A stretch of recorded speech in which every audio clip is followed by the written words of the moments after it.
आप लोग खामोश रहिए। अरे हुजूर, एकरा को ऐसी सजा दी है कि केहू ऐसे पाप करेगा नाम ना ले। उजागर, तुम चुपचाप अपनी जगह खड़े रहो, शांत रहो। हाँ महुआ, तुम्हारा जो आदमी कह रहा है क्या वो सच है? तुमने अपने बच्ची को मारा? कहा बोली हुजूर, जबान खोले की वजह ही से तो ये दिन देखे को मिले। ये हम पर बहुत अत्याचार केले। बिहा के बाद से सुख के एको दिन न देखने को मिले। महुआ ने अदालत को बताया कि 2 बरस पहले उजागर से उसकी शादी हुई थी और ये कि उजागर का बर्ताव उसके साथ अच्छा नहीं रहा। रोज वो उसे पूरी तरह मारता पीटता था। जब बात उसके बर्दाश्त से बाहर हो गई तो उसने पंचायत बुलवाई।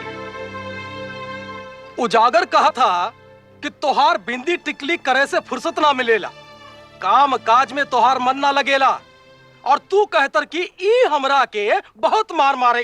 भगवान के कसम, हमरा ननकी के कसम, हम सच बोला था नहीं।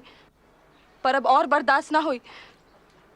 इका के समझा दे, नहीं तो का अंग्रेज बहादुर से हमरा शिकायत कर देवेगा।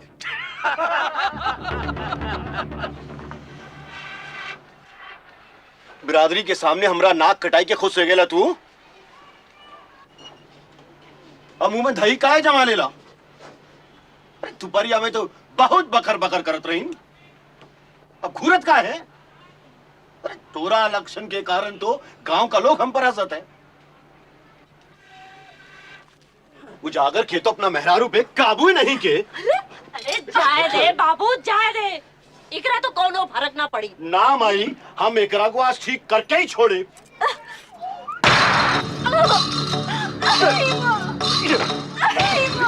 जाए दे, जाए दे, जाए दे, जाए दे, जाए दे। हम तोरा घर एक को पैर ना रही। हम अपना बाबूजी के घर चले जाए।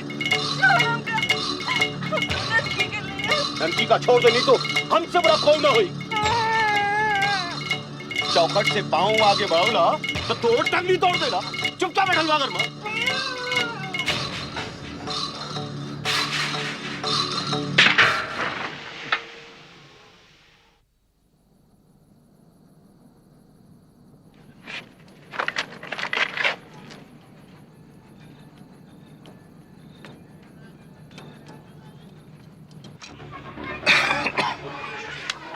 ससुरी किधर गई?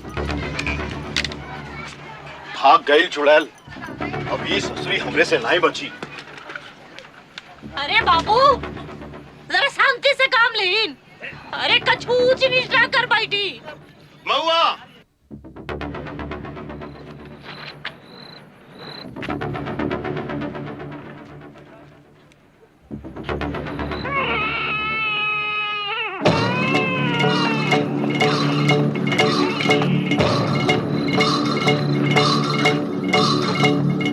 जाल में महुआ, रुक जाल में महुआ।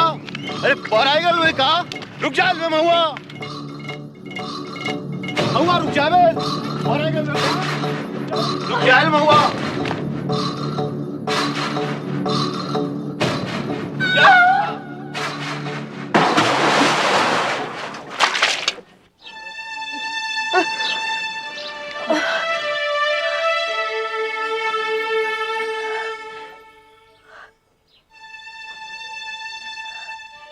लोग काहे जमा भइल बा?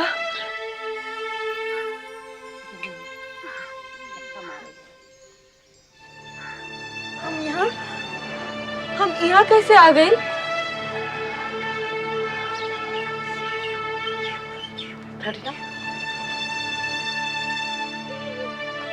ते अपना मर्द के जिंदगी भर पूजा करा, तोरा तो उके मौत के मुंह से बचा ली। नहीं तो कुआं में पड़े सड़त रही। ननकी, हमार ननकी कहाँ बा? ननकी, तू एकरा के हाथ में लगाइए। ते हमार ननकी के।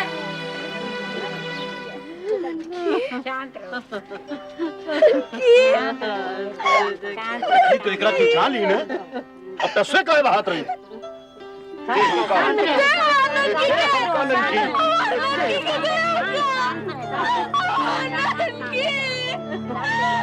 ननकी उजागर ने महुआ को आखिर तक ननकी की लाश के करीब नहीं आने दिया। पूरा गांव उसको ताने सुना रहा था। भूखी प्यासी महुआ को उजागर ने धक्के मारकर घर से निकाल दिया। मामला पंचायत के सामने पहुंचा।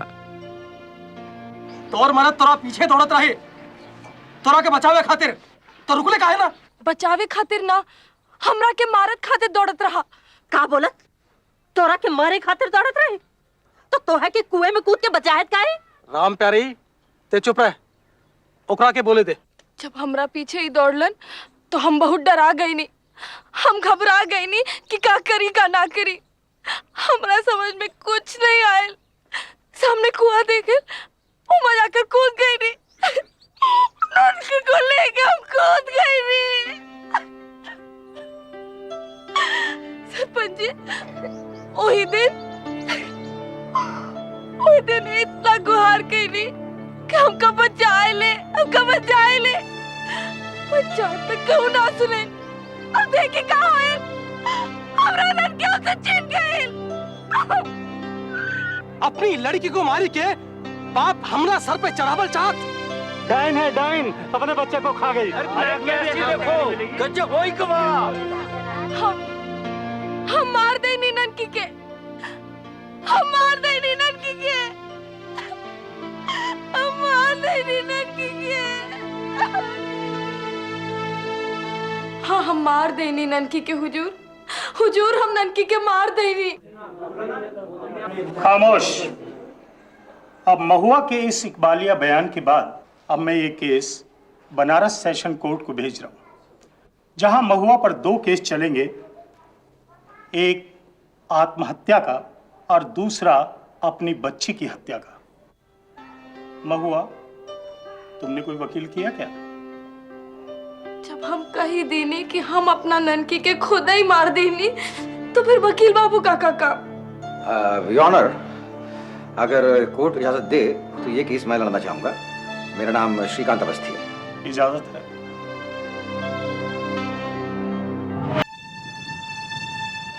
गांव के रूढ़िवादी माहौल में महुआ ने पंचायत बुलाने की हिम्मत की, अपने पति के अत्याचारों के खिलाफ आवाज उठाई। शायद यही बात मार्क्सवादी विचारों वाले श्रीकांत अवस्थी को भा गई और वो महुआ को इंसाफ दिलाने में जुट गया। महुआ जमानत पर छोड़ दी गई। बनारस में केस की सुनवाई के लिए आए उजागर ने महुआ को अपने साथ रखने से इनकार कर दिया। श्रीकांत ने अपने घर में महुआ को रहने की जगह दी। अब श्रीकांत के लिए सबसे जरूरी था कि किसी तरह से महुआ की खोई हुई हिम्मत लौट आए। क्यों इस तरह से अपनी जिंदगी से खिलवाड़ कर रही हो महुआ? खिलवाड़ तो हमारे संगे ऊपर वाला करत तारे। बिरादरी भाग्य सब हमारा साथ छोड़ दिया। अरे बिरादरी भाग गया भाड़ में, तुम खुद क्यों अपना साथ छोड़ने के लिए आमादा हो सब? महुआ, तुमने आत्महत्या करने के इरादे से कुएं में छलांग नहीं लगाई। नहीं, हम मरद खातिर ही कूद रही, हमें ननकी का जान नहीं। अरे वहां पर खूब अंधेरा था, तुम भागी जा रही थी। तुम्हारा पति उजागर तुम्हारे पीछे धमकियां देते हुए भाग रहा था। अचानक सामने कुआं आ गया, तुम्हारा पैर फिसल गया, तुम एक बच्ची को गोद में लेकर नीचे गिर पड़ी। तुमने अपनी बच्ची की जान नहीं ली। हमारे तो कुछ समझ में नहीं आते। सच क्या है? सच क्या है कि तुमने अपने बच्चे की जान ली? ना हुजूर, ये सब झूठ बा। हम कुआं में कूदल ना रही। अंधेरा में हमार पैर फिसल गए और ननकी के साथ हम कुआं में गिर गई नहीं। एक बार फिर ठीक से सोच लो, ठीक से सोच लो कि तुम कुएं में कूदी थी या गिरी थी। Objection your honour. Chaubey ji मेरी अनपढ़ मुवक्किल से बार बार वही सवाल पूछ के इसे बहकाने की कोशिश कर रहे हैं। योर ऑनर, मैं नहीं बल्कि बार बार अपना बयान बदलकर ये औरत कोर्ट को बहकाने की कोशिश कर रही है। ये रहा इसका वो बयान जो उसने मजिस्ट्रेट के सामने दिया था। इसमें इसने साफ साफ बयान किया है कि अपनी बच्ची को लेकर के ये कुएं में कूदी थी। गांव की पंचायत के सामने भी इसने यही कबूला। जाहिर है इस पर भारी दबाव डालकर इससे बयान बदलवाया गया है। योर ऑनर, यह भी तो हो सकता है कि वो पहले वाला बयान महुआ पर दबाव डालकर बुलवाया गया हो। एक तरफ बनारस सेशन जज की अदालत में महुआ पर धारा 302 के तहत हत्या के मामले की सुनवाई चल रही थी, तो दूसरी तरफ 5 सदस्यों वाली जूरी के सामने उस पर धारा 309 के तहत आत्महत्या का मुकदमा चल रहा था। महुआ की ग्राम पंचायत का सरपंच भी इस जूरी का सदस्य था। 5 में से 3 ब्रिटिश सदस्यों वाली इस जूरी का फैसला अपने हक में करवाने के लिए श्रीकांत अवस्थी और ईश्वरी प्रसाद चौबे दोनों जी जान से जुटे हुए थे। वो महज इसलिए कि वो घर से निकली ही इस इरादे के साथ थी कि पहले अपनी 6 महीने की बच्ची की जान लेगी और उसके बाद आत्महत्या करेगी। जूरी के मेंबरान इस बात पर गौर करें। जूरी के मेंबरान इस बात पर गौर करें कि अगर महुआ का इरादा आत्महत्या करने का ही होता तो वो कुएं में गिरने के बाद मदद के लिए आवाज नहीं लगाती और ना ही अपने पति उजागर को उस बात का मौका देती कि वो उस कुएं से निकालकर बाहर ले आए। लेकिन योर ऑनर, हम यहाँ पे इस बात पर बहस नहीं कर रहे हैं कि कुएं में गिरने के बाद क्या हुआ। हम यहाँ बहस कर रहे हैं सेक्शन 309 के अंतर्गत आत्महत्या की कोशिश पर। सेक्शन 309 में यह बिल्कुल साफ लिखा हुआ है कि आत्महत्या का फैसला जब तक पूरे होशोवास में नहीं लिया जाए तब तक उसे आत्महत्या नहीं माना जा सकता। और महुआ जब कुएं में गिरी तो ये कोई सोच समझने के बाद में आत्महत्या करने का फैसला नहीं था, बल्कि अपने पति उजागर के खौफ से बचने के लिए एक बदहवास सी कोशिश थी, क्योंकि उसे डर था कि उसका पति उजागर उसे मार डालेगा। और अब मैं आपकी इजाजत चाहता हूं कि मैं उजागर को कटघरे में पेश कर सकूं।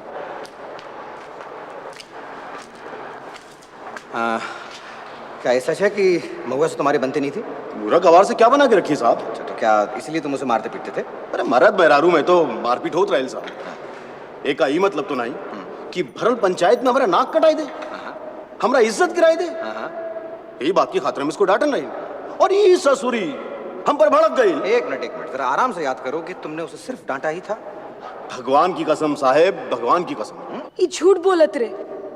ये देखी हमरा के कितने मरले, रोज हमरा के मारत रहलन और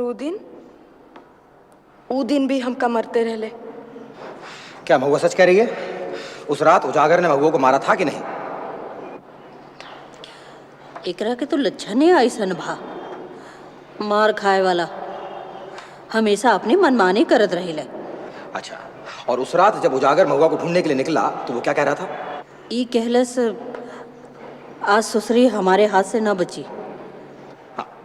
योर ऑनर, मेमरान ज्यूरी, 9 अगस्त की रात को जब महुआ ने उजागर को अपनी तरफ आते हुए देखा तो वो इस बात को समझ गई थी कि उजागर उसकी जान भी ले सकता है और वो उजागर से जान बचाने के लिए कुएं की तरफ बढ़ी थी, न कि अपनी जान देने के लिए।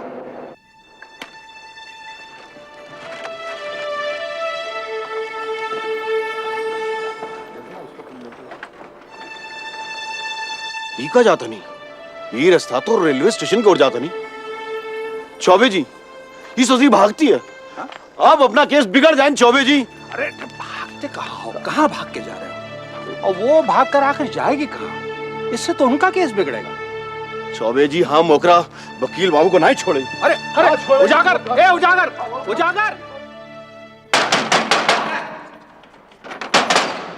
ये क्या होता भाई? जब केस हारन लगल हा तो भगवा को भगा दी। जब तो अगर तोरा बेटी मरल रहे ता तोरा के पता चले। क्या बकवास कर रहे हो? ये कोई टाइम है आने का?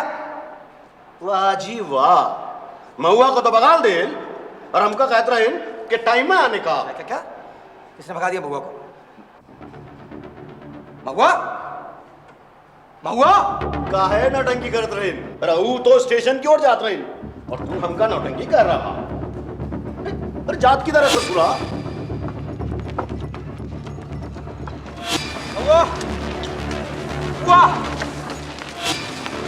रुको, रोको, मैं कह रहा हूं।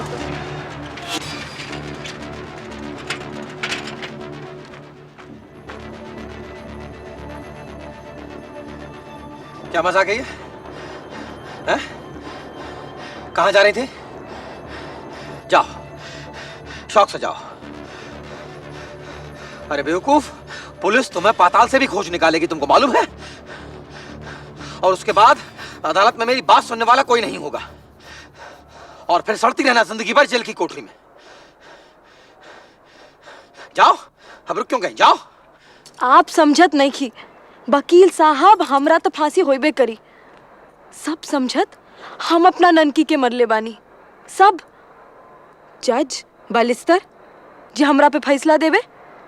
योर ऑनर, पीनल कोड के सेक्शन 299 के मुताबिक बिना इरादे से किया गया कत्ल नहीं माना जाता और अब तक साबित हो चुका है, साफ हो चुका है कि महुआ अपने होशोवास खो बैठी थी और ऐसे में वो अपने बच्चे की हत्या का इरादा तो क्या, उसके बारे में सोच भी नहीं सकती थी। मेरा सबमिशन ये है योर ऑनर कि महुआ ने ये रास्ता जानबूझकर अपनाया। जानबूझकर नहीं ऑनर, बल्कि घबरा कर। उजागर सिंह से बचने का कोई और रास्ता न पाकर महुआ ने ये कदम अपनाया। योर ऑनर, ये एक गैर इरादतन हत्या का मामला है, ना कि सोच समझकर की गई हत्या का। This is a culpable homicide not amounting to murder. हमरा सब लोग के मालूम बा कि ई अपनी बेटी के मरले बिया, ता हमनी के फैसला भी ई ओखे चाहिए। अगली सुबह जूरी को फैसला सुनाना था कि महुआ आत्महत्या के मामले में कसूरवार है या नहीं। जूरी का फैसला बहुत मायने रखता था। अगर जूरी कहती कि महुआ कसूरवार है तो सीधे मान लिया जाता कि वही अपनी बच्ची की मौत का कारण बनी। लेकिन अगर जूरी का फैसला होता कि महुआ अचानक गलती से कुएं में फिसल गई तो ये बात साफ हो जाती कि उसकी बच्ची की मौत महज एक हादसा थी। It was the desperate attempt of an ill-treated mother to save herself and her baby. It was clearly an accident.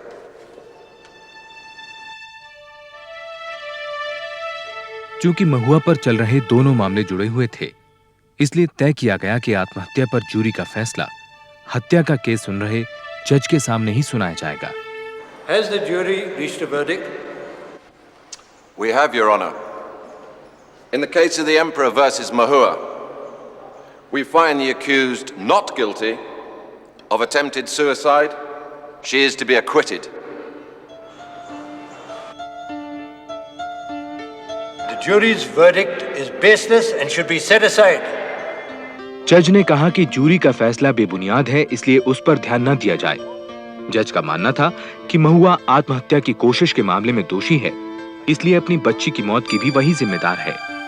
फिर जज ने यह केस इस सिफारिश के साथ इलाहाबाद हाईकोर्ट भेज दिया कि मुल्जिम महुआ को धारा 309 और 302 के तहत कड़ी से कड़ी सजा सुनाई जाए। Section 309 and 302. 14 अक्टूबर 1939 को महुआ को न्यायिक हिरासत में ले लिया गया। बाद में उसे इलाहाबाद जेल भेज दिया गया। उजागर और उसकी मां इस तसल्ली के साथ गांव लौट आए कि अब महुआ को सजा से छुटकारा नहीं मिलेगा। वो दिन आप हमरा के जाए ना देनी, देखो अब हम फांसी पर चढ़ब। लेकिन वकील साहब, अब हमरा जियल चाहते नहीं, अब हमरा मरला से डर लागत है। अगले 7 महीनों तक हाई कोर्ट में महुआ केस पर बहस चलती रही। श्रीकांत अवस्थी इस केस से इतना जुड़ गया था कि वो बनारस छोड़कर इलाहाबाद आ गया। इस दौरान श्रीकांत ने महुआ से बार-बार इस हादसे पर बात की। उसे तलाश थी एक ऐसे मुद्दे की जो अदालत में उसकी दलीलों को मजबूत बना सके। और एक दिन जब महुआ ने उसे ननकी के जन्म से जुड़ी दाई की चेतावनी के बारे में बताया तो श्रीकांत को मानो वही सुराग मिल गया जिसकी उसे तलाश थी। राम प्यारे, कुछ भारी गड़बड़ लागत है। बचुआ का जन्म हुई तो ये महुआ न बच भी, इकरा को तो अभू गिरा दो। ना, हम ऐसा ना करे दे, हमरा के बच्चा चाहिए।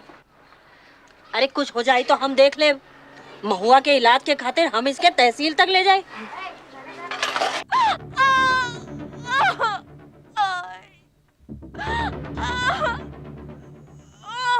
शाबाश शाबाश।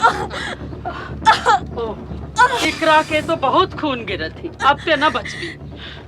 मरला से नहीं खे डरल, हमरा बच्चवा के कछु ना होए के चाहिए।